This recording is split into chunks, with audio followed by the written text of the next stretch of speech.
Ashton United TV, joined by manager Steve Cunningham after the 2-0 victory at Hurst Cross on Easter Monday against Mickleover. Gaffer, the playoffs are secure. Thank F-U-C-K for that. Good have to edit that. No, you don't. Listen, it's been an emotional day today. More so for myself because when you're a manager of a non-league football club and you come in and you say what you want to do, you have to back it up. And two seasons ago, me and Sean Newton came in and said we would certainly change the fortunes of this football club. And off the back of all the hard work last year where we missed out on playoffs on the last day of last season, which was tough to take, we've bounced back and we've secured playoffs this season. And if you're going to make statements, you've got to back it up. But you can only back it up if you've got good people around you. And my players have been unbelievable. So as a football club, you know, the support we've had, the support from the chairmans, David and Jonathan and the Burke family, the volunteers, the directors, the media team, volunteers, the pitch workers, the canteen ladies, the bar staff. Everyone's just played a massive part in how I feel right now, and I can't thank them enough because the last few weeks has been really tough. I'm not going to lie, it's been stressful. We went through a really good patch where we won 11 in 13 games, and not that I think we got above our station, but injuries really did hurt us at the wrong time, and the results just didn't go our way. And then people are sort of mocking it, and people doubted us. And what I think the lads have shown today is the quality and character that we have got in the group. And just a massive thank you for all the support, and the players have duly responded today. And you know, fair play to Mickleover. They certainly didn't come and make it easy. You know, 0-0 at half time. You're hearing results elsewhere. The sending off probably changed it a little bit, but I still think we was well in control again. I mean, we should have been 3-0 up at half time, shouldn't we, really? So in terms of the game as a spectacle, I think the lads really turned up when they needed to deliver today, regardless of Mickleover being down there and relegated. And fair play to Gary and his team, because I think they still made it a very good and fair contest. It wasn't that they just turned up and they were on the Ibiza plane already. Well, you said it on Saturday after defeating Bamber Bridge, Gaffer, that it's all in our hands, and we've made sure that it was today with that win.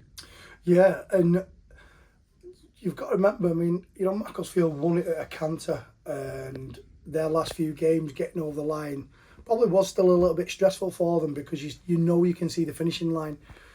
But they've done it with so many games spare, whereas you've only got to look at the fixtures over the last 4 or 5 weeks. I think Guernsey have only won 3 games in the last 13, 14 games. Stockton have lost today. Worksop won today, but they lost a couple only 2 games ago. We've lost 3 in our last 6 or 7. So everyone was struggling to get over the line because the pressure doesn't half get to you when time's running out as well. But everyone's been in the same boat, and we've not used it as any excuses. It was in our control, and we knew that if we weren't going to get the result against Bamber Bridge, then we had to get one today, because I certainly didn't want to go to the last game of the season against Workington away. We've been there before and we got licked 5-1, so that would still haunt me. And honestly, Matt, if I said to you, it's been the most stressful time in my life the last 2-3 weeks. You know, I'm a family man of 2 kids and I've got a new job, and when you're running a football club, it is difficult because you also feel the responsibility for so many more people, and no one feels it more than me. I genuinely believe that. I've been in a lonely place in a few of these weeks, but today the lads had my back, and yeah, massively proud of all of them. Darris Desai's 51st goal of his Robins career, his 22nd of the season. Jason Gilchrist 46th in his 101st appearance, his 14th of the season. Your 2 up top have done you proud of since you brought him to the club. Yeah, we changed it a little bit today. No disrespect to Mickleover, but we've done our due diligence, and he was sitting in a low 4-4 block, so we didn't need to have 2 holding midfielders, so we wanted to be on the front foot. I think we did that. I mean, we had 2 corners and 3 shots in the first 10 minutes. Gilly could have scored. Darius was a threat. Al Byrne was looking like a threat. Louis White was a threat, and Hardy.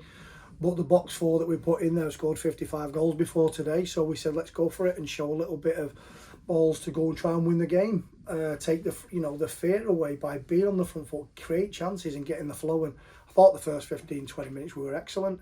It got us into the game. Callum Rowe I thought was excellent today in there on his own. Louis White and Hardy linking play up.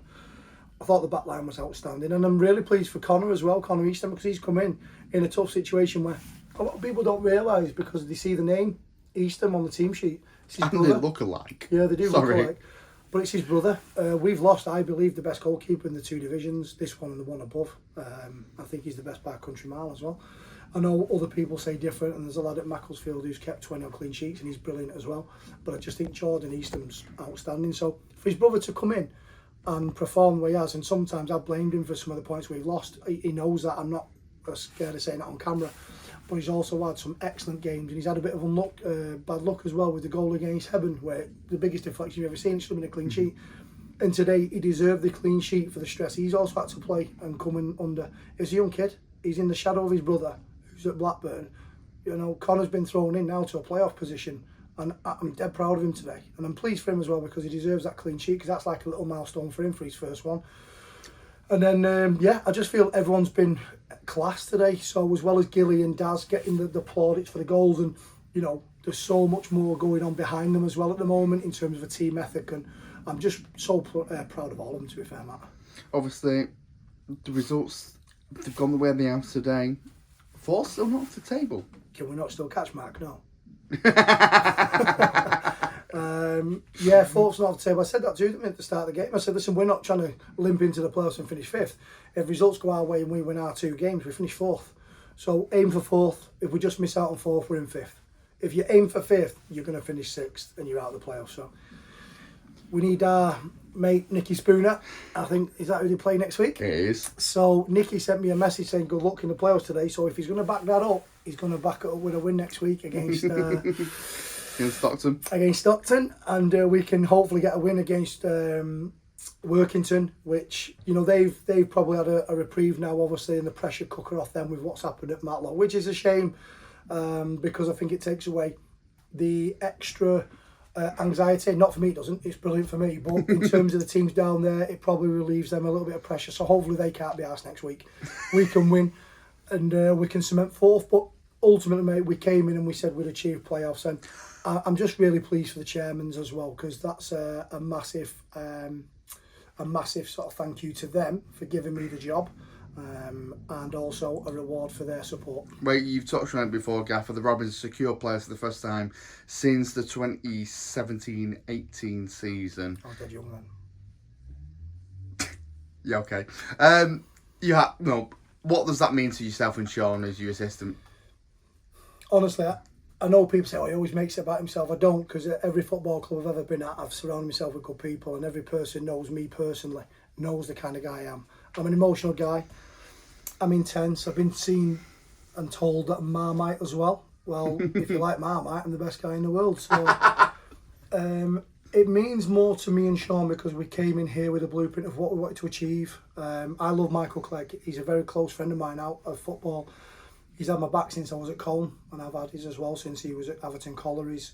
And I certainly would never disrespect him in terms of the conditions that I came in. But a change of management came at a time when he knew it was struggling, and he had other stuff going on as well. And the team was very much on the verge of relegation battle. And then the following full season, we've changed the club's fortunes. We've then kicked on again this season. And me and Sean said from the outset, we want to get this football club back to the top end of the league, challenging. In any normal season, we're probably challenging for the title as well, which shows how good Macclesfield have been, you know. And the league in general. League in general as well. I mean, look at Ilkeston. Now, Deeks is one of my mates who's the manager of Ilkeston. I don't even know how they've got on to. They've drawn 1-1. They've drawn 1-1. So I love Deeks because he's passionate. He's Marmite as well, like I am. That's why we get on.